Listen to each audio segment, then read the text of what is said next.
Hello everybody, this is Jared with Pit Lane Starts preview of the 2021 French Grand Prix. Valtteri Bottas was the fastest in FP1 today with a time of 1 minute 38 seconds, .448. Verstappen was the fastest in FP2 with a 132.872, but Valtteri Bottas was only 8/1000ths of a second behind him. Now, Verstappen was on the softs and Valtteri was on his medium. On to the news. Esteban Ocon is going to stay with Alpine till at least 2024 after signing a 3-year deal to stay on with the French outfit. Esteban Ocon first joined the team, then known as Renault, in 2020 after a year out of Formula One after being dropped by Racing Point to make way for Lance Stroll after his father, Laurent, bought the team. Esteban Ocon started with the Lotus F1 Academy as a junior driver and made his F1 debut in 2016 at Spa-Francorchamps with backmarkers manner. Now, this affects the driver's market in two ways. First of all, it takes the Toto Wolff managed Ocon out of the running for a Merc seat in 2021. And makes the opening for George Russell that much more. And I would have a hard time believing, unless Valtteri Bottas has an outstanding rest of the season, that George Russell is not in the second Merc seat next year. Lewis Hamilton's probably staying. I think even if he doesn't win, he stays. If he wins, he might retire. Anyways, and there's two. What is Alpine's future for their academy? They haven't promoted anyone except for Romain Grosjean in 2016, with the exception of Jack Aitken in a one-off, and at that point, he was out of the Renault program. Now, with Guozhan Zhu leading Pastoretti by 3 points in Formula 2. One of them's probably going to win the F2 championship, therefore has to leave F2. So what do? Do you move one of them to your one or both of them to the hypercar program in the WEC Endurance Championship? I mean, or do you shut down the academy completely because they haven't been able to promote anyone. No one's even been eligible for a super license in the last couple of years.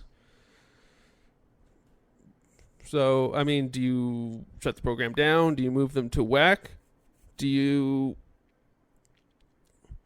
just hope and pray that someone comes through? I mean, actually, if you win F2 or finish second in F2, you get a super license. So you have that.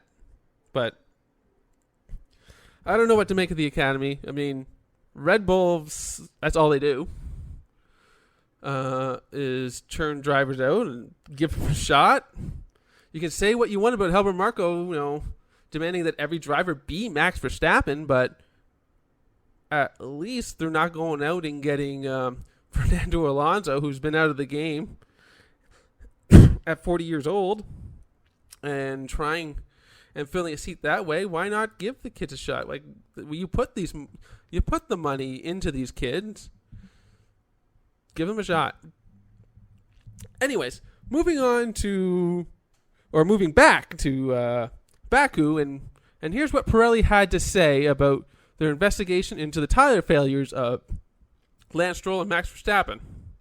They said that there was no production or quality defect in any of the tires, nor was there any sign of fatigue or delamination. They claimed that the failures came from a circumferential break of the inner sidewall, which can be related to the running temperatures of the tire in spite of the prescribed starting parameters, minimum pressure, and maximum temperature being followed. That's a lot of words for saying we should have set the tire pressure higher. And which they have, to their credit, have done for this weekend. They've increased the tire temperature for the French Grand Prix, and we'll hope for the best. Anyways, moving to the history of Paul Ricard in the French Grand Prix. The Paul Ricard has been hosting the French Grand Prix annually since 2018 and did on an on and off basis between 1978 and 1992. The most notable feature of Paul Ricard is its wide and tri-colored runoff areas, and also its many different layouts, which is the lament of many fans, but only one Grade 1 layout, so we are stuck with the one we had. In 1982, the local fans went home extremely happy. Not only did René Arnoux win the race for Renault, but it was a French 1, 2, 3, 4, with Alain Prost coming home in second, and Ferrari teammates Daniele Peroni and Patrick Tambay in third and fourth. Predictions for the weekend? Lewis Hamilton bounces back, wins the race, but Verstappen gets P2. We get our regular Hamilton, Verstappen, Bottas podium. Hamilton takes the lead in the championship. Mercedes takes the lead in the constructors, but we're not done yet. It's not going to be a huge gap. We're not done. So don't turn off the channel just yet. Anyways, we'll see you after the race on Sunday, and we hope you have a great time.